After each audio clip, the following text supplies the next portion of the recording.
Assalamualaikum warahmatullahi wabarakatuh. Saya Muhammad Saleh dari SDN 170 Impres Pangimban. Adapun materi saya yaitu materi pengenalan bahasa daerah Makassar dan Bugis. Mengapa saya ambil materi ini? Karena semakin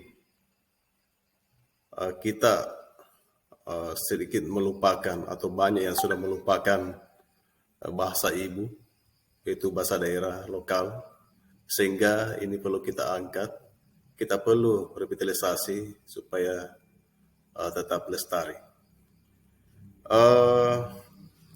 Materi pengenalan bahasa daerah Makassar dan Bugis ini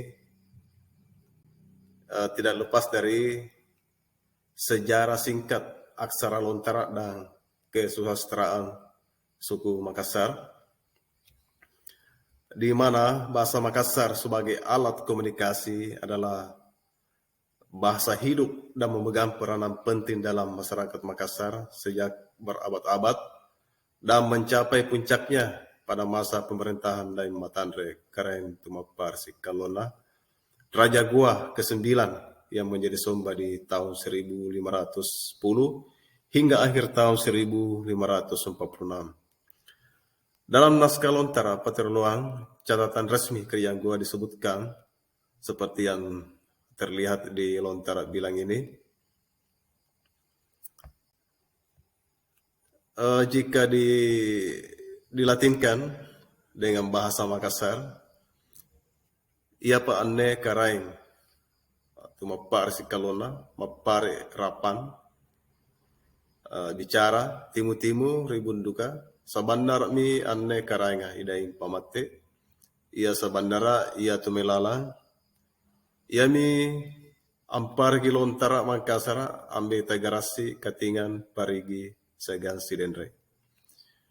Kalau di-translate di masa penguasa ini, maksudnya Karaeng Tumapar Sikalona, Somba ke-9 Raja Goa, yang membuat hukum tertulis, undang-undang dan peraturan perang. Sebandarak atau sah bandar, raja ini yang bernama Idaim Pamate, dia juga Tumelalang atau Dewan Hadat, dia membuat aksara lontara untuk bangsa Makassar, orang Makassar. Kemudian Karaeng Tumapar Sikalona yang menaklukkan Garasi, Katingan, Parigi, dan Sidenreng. Aksara lontara atau disebut andron lontara ini menginspirasi bentuk burung sehingga dinamakan andron lontara jangan-jangan yang ditulis di dalam lontar.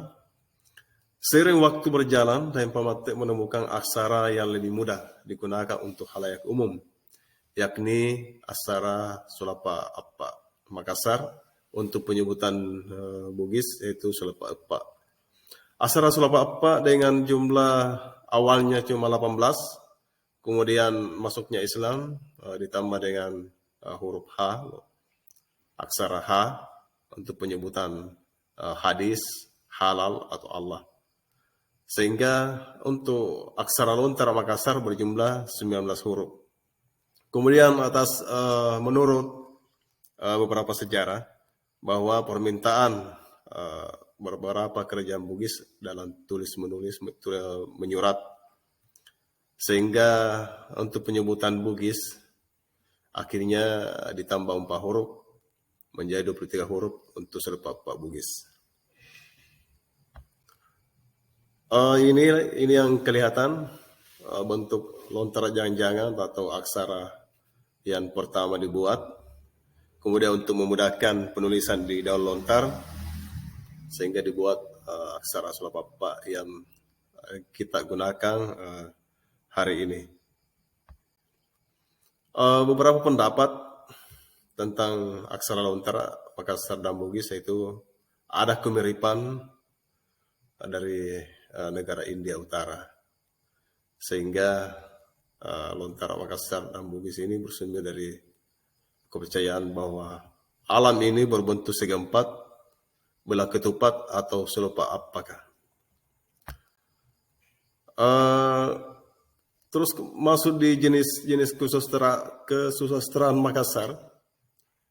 Jadi itu dalam bentuk puisi dalam bahasa Makassar dapat kita jumpai itu jenis puisi antara lain kelong, doangan, paruntukana, pakai bunting, aru dan dondo.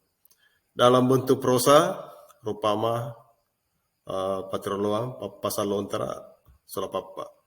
Kemudian dalam bentuk berirama atau tutur, ya seperti sindrili, ya bentuk sindrili seperti royong. Untuk pengertian-pengertian yaitu kelong, salah satu jenis sastra Makassar yang berbentuk puisi lama yang mirip dengan dan memiliki kemiripan dengan pantun dalam sastra Indonesia. Nah ini bentuk contohnya boeri tenana asing rimaniana tenai antu nama nasa niana. Ini contoh dalam nilai agama. Kemudian doangan. Pengertian doangan merupakan salah satu jenis puisi lama dalam sastra Makassar yang hampir sama dengan mantra dalam sastra Indonesia. Contohnya itu, ikau buta kunjo palewangat talasaku, irangak mange rikaminam matenia. Kemudian untuk peruntukan atau ungkapan, singka mamiontu buranana seperti kucing yang jatuh. Ya, seorang yang bekerja sembrono tidak mengertikan baik buruknya yang dia kerjakan. Pakai bunting, ya ini yang biasa kita dengar kalau ada acara adat pengantin untuk menyambut pasangan pengantin. Seterusnya itu dondo. Dondo itu jenis puisi Makassar yang semacam sanjak yang diperuntukkan khusus kepada anak-anak untuk misalnya pengantar tidur dan sebagainya. Kemudian bagaimana seorang pendidik menerapkan di kelas, Bapak Ibu bisa menerapkannya seperti pengenalan huruf aksara lontar dengan menggunakan lembar kerja siswa. Pembiasaan-pembiasaan ini seperti pada gambar, yaitu dengan melengkapi ejaan Latin maupun ejaan aksara lontara. Ya. Demikian pula dengan pengenalan huruf lontara dengan menggunakan media gambar. Nah, seperti yang tertera di gambar ini. Kata K, bisa kita lihat gambar K, kadera, Ga, golo, dan sebagainya. Teknik kecakapan bercerita murid melalui gambar. Ini kita bisa melatih kecakapan bercerita murid melalui gambar. Paui rupana nucinika digambarkan. Jadi setelah melihat gambar ini, kita bisa memancing anak didik kita untuk mengungkapkan apa yang dia lihat, sehingga secara dengan sendirinya kita bisa dapat menemukan kosakata dari mereka. Ya, setelah melihat gambar ini, banyak kosakata yang muncul.